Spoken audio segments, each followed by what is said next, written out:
I always liked my privacy. Growing up in a family of lawyers taught me two things early: respect boundaries and know your rights. So when I bought my 5-acre property in the countryside, I made sure it was perfect. Tall hedges, electronic gates, and enough distance from neighbors that I could enjoy my morning coffee without small talk. The house itself was modest compared to what I could have afforded, but the land was exactly what I wanted. Space. Quiet. Peace. My nearest neighbor was Karen, who lived in a newer McMansion about 300 feet from my property line. We met exactly once during my first week. She'd walked right up to my front door without calling ahead, carrying a basket of muffins that looked store-bought, and immediately started asking questions. How much did I pay for the place? What did I do for work? Was I married? Did I have kids? When I politely deflected and thanked her for the muffins, her smile got tighter. She mentioned something about the neighborhood having standards, and said she hoped I'd keep my property looking nice. I assured her I would and gently closed the door. The muffins went straight into the trash. I had a feeling about them. Before I continue, if you're enjoying this story of entitled neighbors getting what they deserve, please hit that like button and subscribe to Karen Eat World. Trust me, you won't want to miss what happens next. Now, back to the story. The first incident happened 2 weeks later. I was in my backyard, which was completely enclosed by my hedge and fence, doing some gardening in shorts and a tank top. It was my property. My private, fenced, very clearly marked property. I heard a gasp and turned to see Karen standing just inside my property line, her phone pointed at me. She was recording. "What do you think you're doing?" I asked, dropping my trowel. "I'm documenting your inappropriate attire," she said, her voice dripping with false concern. "This is a family neighborhood. Children could see you." "This is my private property," I said slowly, walking toward her. "You're trespassing." "The fence was open," she said, which was a lie. "My gates were always locked. I was just checking to make sure everything was up to code. We have standards here." "We don't have an HOA," I reminded her. "And you need to leave. Now." She huffed, made a show of taking a few more seconds of video, and left. I immediately called a security company. Within 3 days, I had cameras installed at every corner of my property, focused on the fence line and gates. I also added signs every 10 feet. Private property, no trespassing, video surveillance in use. Very clear. Very legal. Very necessary, as it turned out. Karen tested the boundaries constantly after that.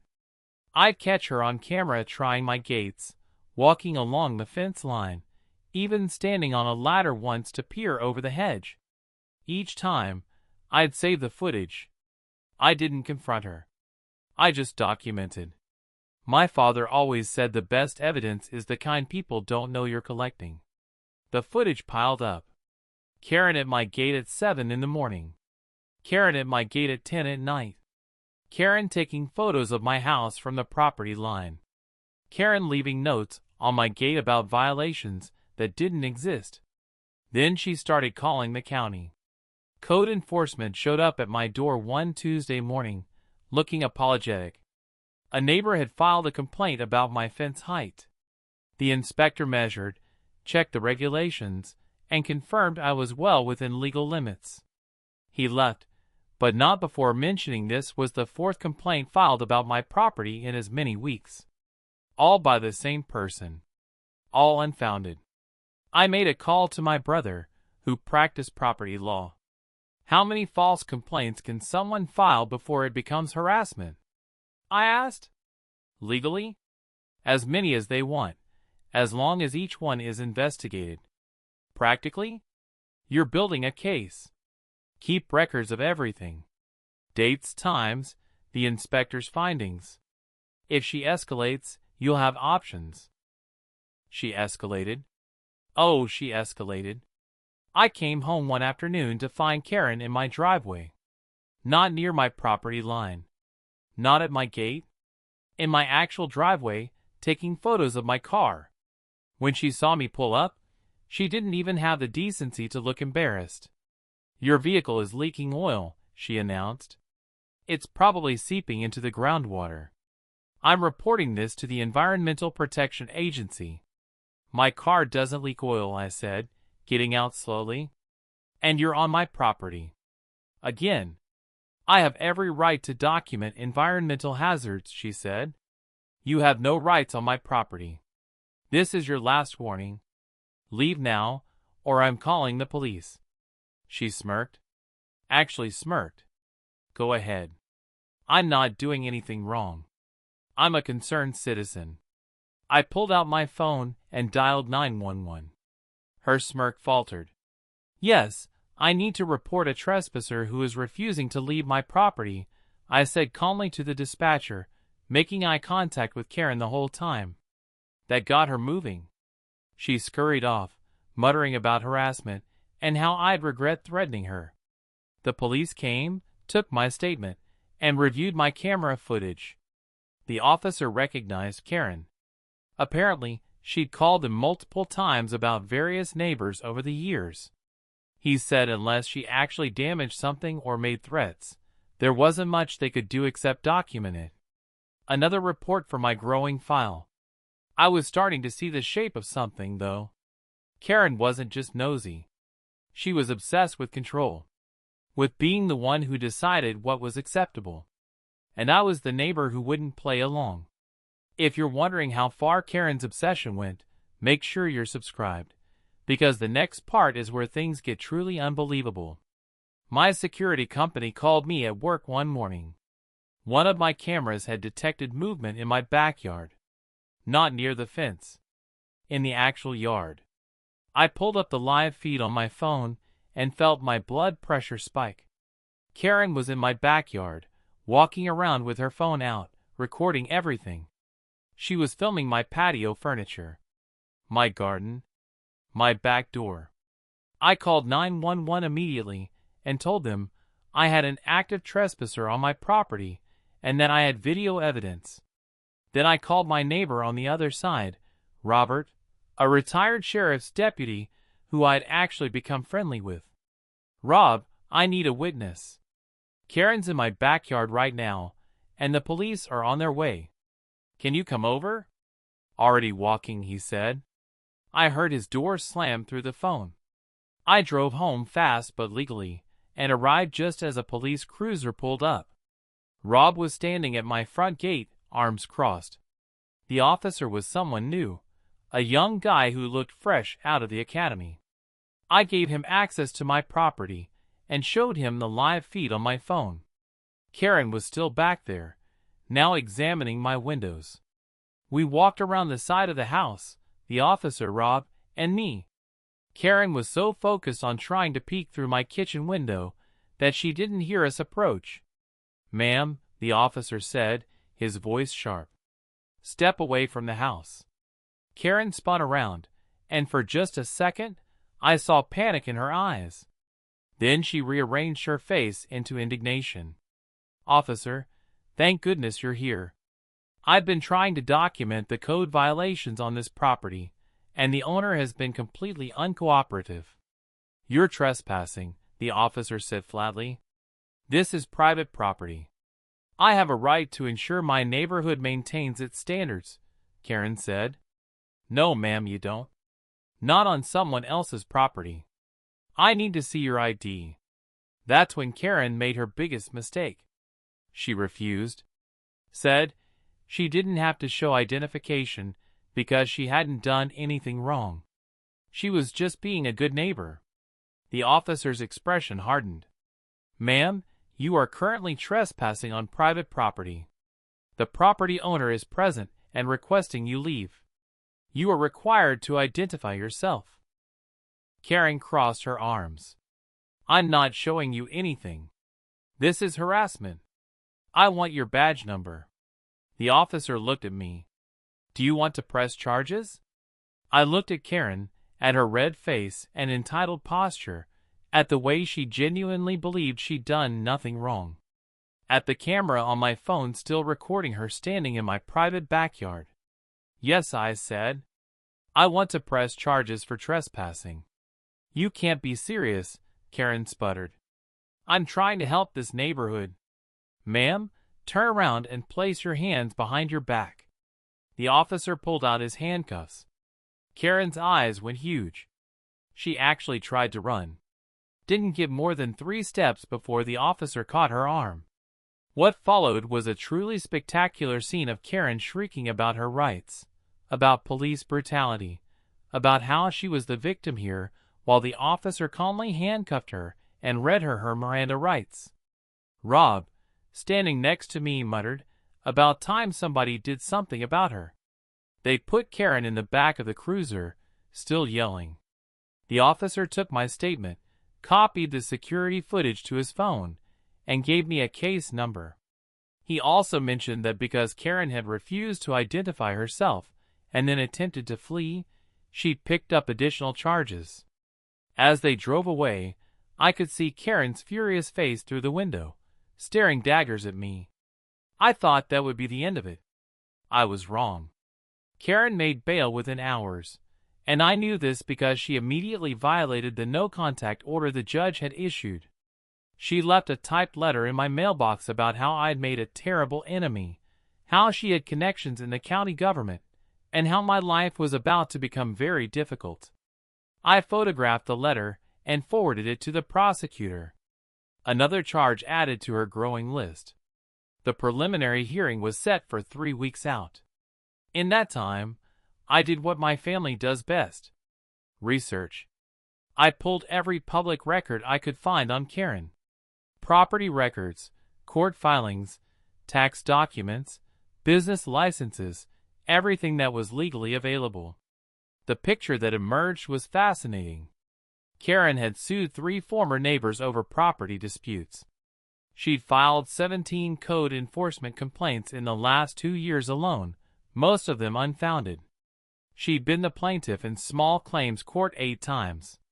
She was currently in a legal battle with the county over a zoning issue related to a shed in her backyard that she'd built without permits.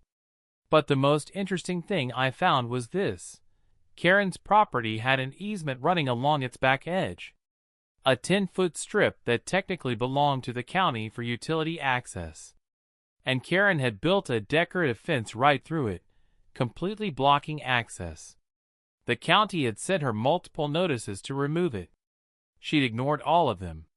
I sat back in my chair and smiled. My father used to say that the best revenge is letting someone's own actions destroy them. You just had to know which thread to pull. I made a call to the county utilities department.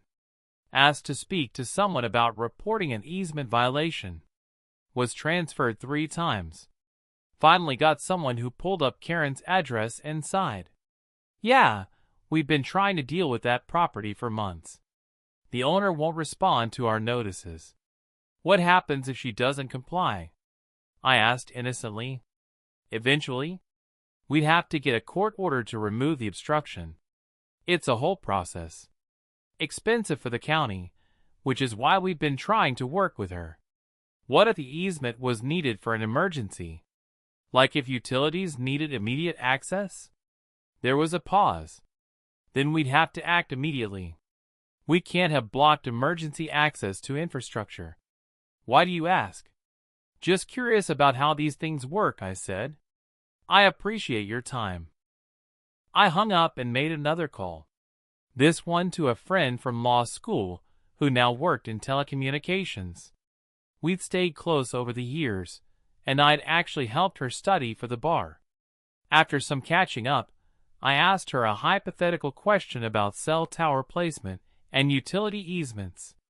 She explained that telecom companies were always looking for new locations, and that existing utility easements were often ideal because the access rights were already established.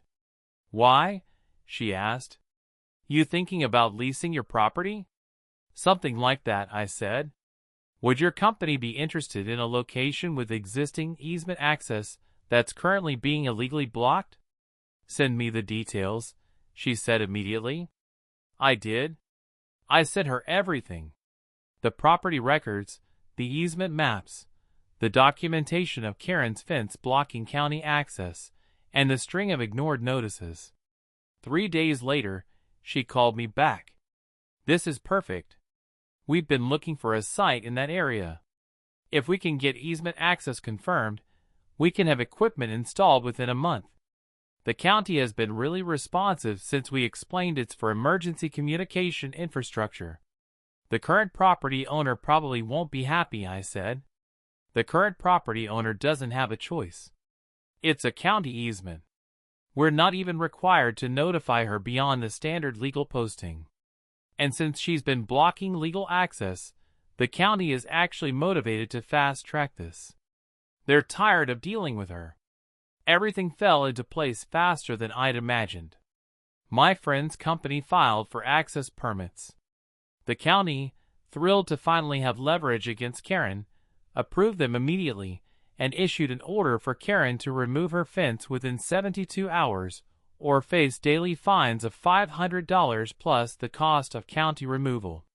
Karen, true to form, ignored it. She was busy preparing for her criminal trespassing trial and apparently thought the county was bluffing. They weren't. On day 4, a county work crew showed up with a police escort and demolished Karen's decorative fence. All of it.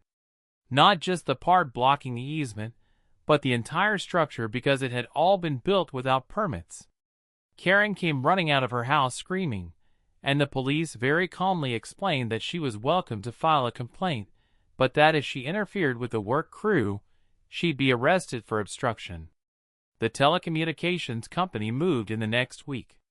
They installed a cell equipment box right in the middle of the easement, along with an access road. It was all completely legal, completely by the book, and completely permanent. The equipment box wasn't huge, but it was visible from Karen's back windows. A constant reminder of what happened when you push too hard. But I wasn't done. See, during my research, I'd also discovered that Karen had been renting out her basement as an apartment without proper licensing or permits. Just advertising it online like it was no big deal. So I did what Karen would do. I reported her to the county. Made sure to include screenshots of her rental listings, photos showing the separate entrance she'd installed without permits, and documentation of the zoning violations. The county inspector showed up at her door the same day the telecommunications crew finished their installation.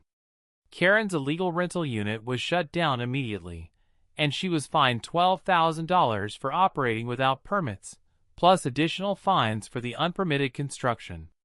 She had 30 days to either bring everything up to code, which would cost a fortune, or remove all the rental unit modifications entirely. The criminal trespassing case went to trial. I showed up with my lawyer, more out of principle than necessity. The prosecutor had video evidence, witness testimony from Rob, police reports documenting Karen's pattern of behavior, and the violation of the no-contact order. Karen's lawyer tried to paint her as a concerned neighbor who'd made a mistake, but the judge wasn't buying it. He'd read through the case file. He'd seen the pattern. Karen was found guilty. The judge sentenced her to 6 months probation, a $1,000 fine, a permanent restraining order keeping her at least 100 feet from my property, and mandatory anger management classes. He also noted in his ruling that any future violations would result in immediate jail time. Karen's face went white. As we left the courtroom, Karen and I ended up in the hallway at the same time. She looked at me with pure hatred. "You've ruined my life," she hissed. I smiled. "No, Karen. You ruined your own life. You just couldn't leave well enough alone. You couldn't respect basic boundaries. And you thought you were above the rules that applied to everyone else. All I did was make sure those rules were actually enforced." "That cell tower," she said, her voice shaking. "That was you. The rental unit shut down. That was you too." "That was you," I corrected. "You built a fence through a county easement. You ran an illegal rental unit. I just made sure the right people knew about it. Everything that's happened to you is a direct result of your own actions. You thought you could control everything and everyone around you, and you finally found someone who wouldn't be controlled. I'll make you pay for this, she said. I pulled out my phone and started recording. Please do threaten me, Karen. You're currently on probation with a restraining order. I'd love to see you explain this to your probation officer. She turned and walked away, shaking with rage. I forwarded the recording to the prosecutor just in case. My father always said to document everything, and Karen had taught me the wisdom of that advice. The final piece fell into place 2 months later. Karen's house went up for sale. Turns out the combination of legal fees, fines, the cost of either fixing or removing her illegal rental unit, and the stress of probation had become too much. She was leaving. Moving away from the neighborhood she tried so hard to control. I didn't buy her house, though I could have afforded it easily. That would have been petty. Instead, I made sure that every potential buyer who looked at the property knew about the easement, about the cell equipment that would be there permanently, and about the history of county violations. Real estate disclosure laws required it, of course. Karen's house sat on the market for 8 months, and eventually sold for 40% below asking price to an investor who planned to rent it out. The day the moving truck pulled up to Karen's house, I was in my backyard, in my private, fenced, camera-monitored backyard, having my morning coffee. I didn't wave. I didn't gloat. I just sat there, enjoying my property, my privacy, and my peace. Karen looked over at one point, and our eyes met. She knew. She finally understood exactly what she'd done to herself. How her need for control, her entitlement, her absolute refusal to respect basic boundaries had cost her everything. Her fence. Her rental income. Her criminal record. Her home. All of it gone because she couldn't leave one neighbor alone. I raised my coffee cup in a small salute. Karen's face crumpled, and she turned away. The moving truck pulled out an hour later. I never saw her again. If stories like this where entitled people face real consequences get your justice fix, smash that like button and subscribe to Karen E World. Drop a comment below telling me what you would have done in this situation. Thanks for watching, and remember, sometimes the best revenge is just letting someone's own actions catch up with them.